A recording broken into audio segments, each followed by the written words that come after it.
What do you think people need clarified about Smith County Animal Control and the shelter? Yeah, there are many things that, as you see on social media, oftentimes I don't read it that often, but people will send me little snapshots, screenshots of it, and so you'll see a lot of misconceptions about it. And one of the things is there's a big difference between our Smith County Animal Control and a city animal control and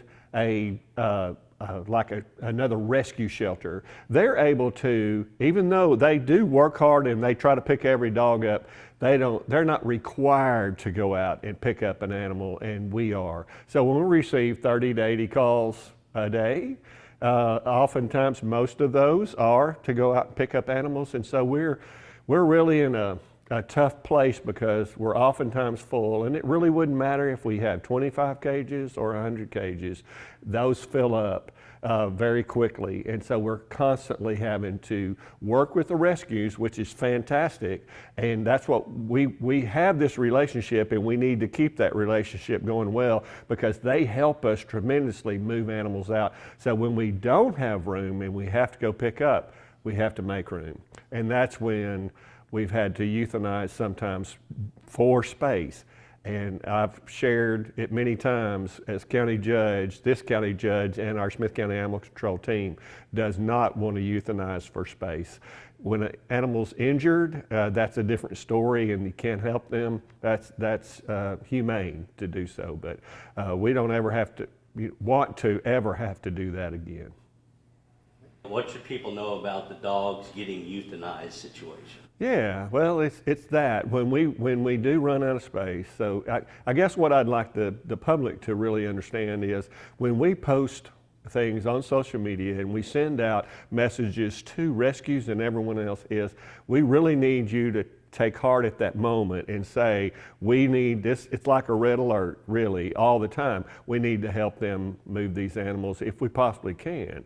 We're working all the time to do that as well, and that's something. Now, I did think about another issue that people need to understand is the county cannot do a spay and neuter ordinance. We cannot make those. That would be a legislative change to the state of Texas to allow us to do that. Cities can. They can enact an ordinance, but we cannot do so. And a lot of people have that misconception as well. We did provide some ARPA funding of $100,000 for a spay and neuter program. It went out, it moved pretty quickly, and they spent that money fast. There were a lot of people who were able to utilize that service that we provided on that, and we were very thankful. Yeah. What are your thoughts on having a new animal shelter facility?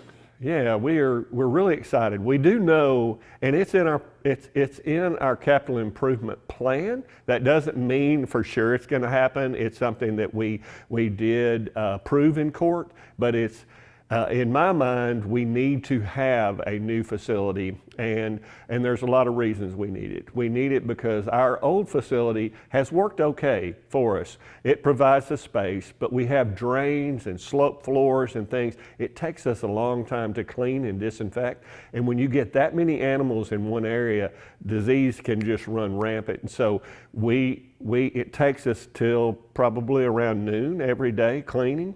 And when you do that, you can't have visitors come back in and view the dogs during that time. We do take appointments, but still it's just not ideal. So the new facilities that we've gone to look at have a floor surface that's non-porous, and it's easy to clean. They have systems in there where their cages, some cages lift up and they spray them down and they move the animals one side and then back to the other. And it just is very quick, and they're able to get that done rapidly so that they can be open longer, which we can bring in potential adopters for more hours. What would the new facility look like? Yeah, it's you can spend as much money as you possibly want on an animal shelter. We've seen different designs and things. Of course, we're going to be very conservative with ours. We want to provide something that's easy to clean. We're going to really focus on that. That's our goal.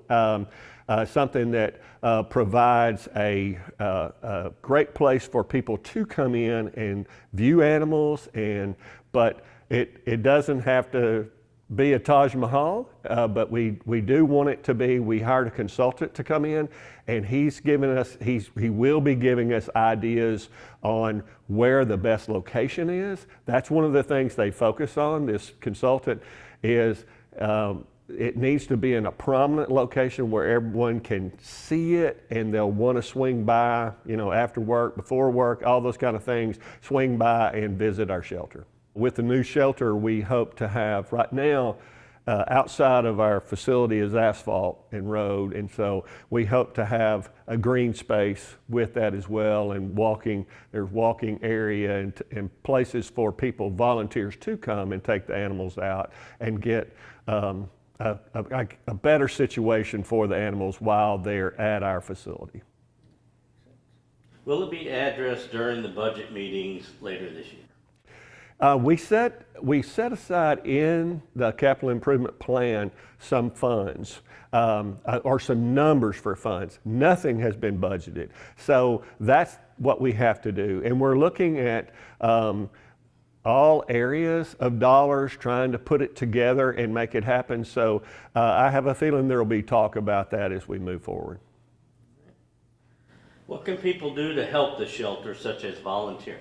Yes, they're open to volunteers. They're open to, one of the things we always need is fosters willing to take on a dog, at least temporarily, for a while to help us out. I know that they're open to volunteers, and one of the things in the future that I kind of tasked the Smith County team with is to figure out a nonprofit that's just based just for our Smith County Animal Control, who could get donations and food and dog food and medical supplies and manage that piece of the donations for them. This is something that they've done in the city of Longview, and it seems to work very well. And so we're hoping to, along with the planning of the new facility, also plan that piece of it as well. All right. And also, the location you talked about, would it be within the city, or are y'all looking to be out in the county where, since this is a county shelter, or does that?